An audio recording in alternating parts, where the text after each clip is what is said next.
François Bonnet, ingénieur du son, musicien et compositeur.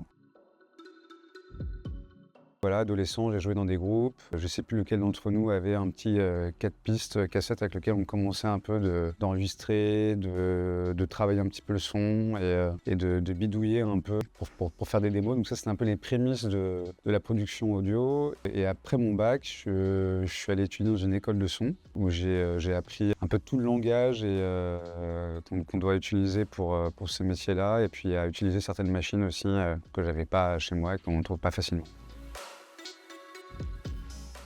Différentes demandes, un coup pour arranger et produire de la musique pour un ou une artiste. La semaine d'après, on avait une demande pour un générique pour une émission pour TF1. Et une chose en amenant une autre avec le temps, les projets sur lesquels je suis amené à travailler le plus aujourd'hui, c'est de la production de musique pour des disques, parfois réalisation aussi. Donc la réalisation étant un métier qui mêle un peu le technique et l'artistique. Et aussi bien que des productions audio, donc là, pas musicale, mais pour par exemple du podcast. Et enfin, il y a la composition, de la création et de la production de musique originale pour des fictions.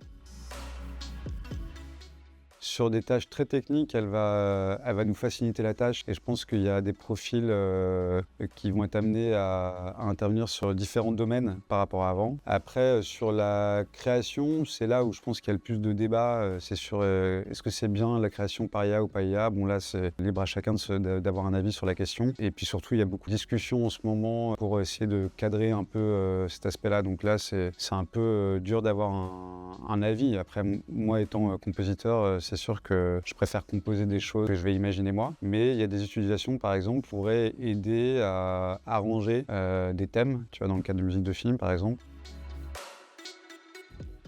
Dans les projets sur lesquels je travaille actuellement, il y a un podcast qui s'appelle Elles font l'espace, qui aborde le thème des métiers plus ou moins connus dans l'univers du spatial. Je travaille également sur une musique originale de fiction pour TF1, un programme qui s'appelle Le Daron, dont la première saison a été diffusée en 2024 et la deuxième saison, qui est en train d'être terminée, sera diffusée court 2025. Et en musique, c'est un éventail de projets assez large sur lesquels j'ai pu travailler, allant de groupes de rap comme Sniper il y a longtemps maintenant, à des projets de variété comme Julien Clerc ou Calogero ou Emmanuel Moire plus récemment.